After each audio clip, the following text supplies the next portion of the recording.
ಕರ್ಮ ಮಾಡುವಾಗ ಬುದ್ಧಿಪೂರ್ವಕವಾಗಿ ಮಾಡು ಅಂತ ಹೇಳಿದಂತಹ ಕೃಷ್ಣ ಮುಂದುವರಿಯುತ್ತಾ ಸಾಂಖ್ಯ ಯೋಗದ ಶ್ಲೋಕ 50ರಲ್ಲಿ ಈ ರೀತಿ ಹೇಳ್ತಿದ್ದಾನೆ.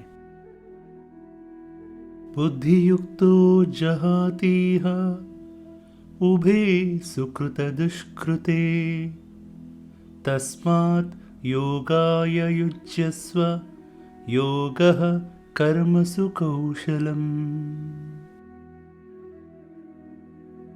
ತಿಳುವಳಿಕೆ ಇಟ್ಕೊಂಡು ಕರ್ಮ ಮಾಡಿದರೆ ತನ್ನ ಎಲ್ಲ ಪಾಪಗಳನ್ನು ಜೊತೆಗೆ ಬೇಡವಾದ ಪುಣ್ಯವನ್ನು ಬಿಟ್ಟು ಭಗವಂತನನ್ನು ಸೇರ್ತಾನೆ ಅನ್ನೋದು ಕೃಷ್ಣನ ಮಾತು.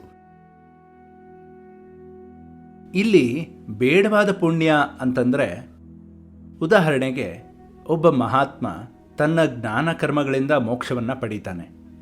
ಹೀಗೆ ಈ ಮಾರ್ಗದಲ್ಲಿರುವಾಗ ಅವನು ಬೇರೆ ಪುಣ್ಯಗಳನ್ನು ಕೂಡ ಗಳಿಸ್ತಾನೆ. ಒಂದು ವೇಳೆ ಅವನು ಚಕ್ರವರ್ತಿಯಾಗಿ ಮೆರೆಯುವ ಪುಣ್ಯವನ್ನು ಪಡೆದಿದ್ದರೆ ಅದು ಅವನಿಗೆ ಬೇಡವಾದ ಪುಣ್ಯ. ಯಾಕೆ ಅಂದರೆ ಮೋಕ್ಷದ ಮುಂದೆ ಈ ಪುಣ್ಯದ ಅವಶ್ಯಕತೆ ಅವನಿಗಿರೋದಿಲ್ಲ. ಆತ ಈ ಪುಣ್ಯವನ್ನು ಇಲ್ಲೇ ಬಿಡಬೇಕಾಗತ್ತೆ.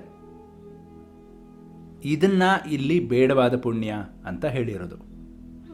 ಯಾರು ಹೀಗೆ ಭಗವತ್ ಪ್ರಜ್ಞೆಯಲ್ಲಿ ಬದುಕ್ತಾರೋ ಅವರು ಮಾಡಿದ ಕರ್ಮ ಅವರ ಪಾಪ ಪುಣ್ಯದ ಬಂಧನಕ್ಕೆ ಕಾರಣ ಆಗುವುದಿಲ್ಲ. ಆದ್ದರಿಂದ ಜ್ಞಾನಯೋಗದಲ್ಲಿ ನಿಂತು ಆ ಅರಿವಿನಿಂದ ಕರ್ಮವನ್ನು ಮಾಡುವುದು ಜಾಣತನ ಅಂತ ಹೇಳ್ತಿದ್ದಾನೆ ಕೃಷ್ಣ. ಮುಂದಿನ ಸಂಚಿಕೆಯಲ್ಲಿ ಕೃಷ್ಣನ ಮತ್ತೊಂದು ಶ್ಲೋಕದೊಂದಿಗೆ ಭೇಟಿಯಾಗೋಣ. ಅಲ್ಲಿವರೆಗೂ ಎಲ್ಲರಿಗೂ ನಮಸ್ಕಾರ.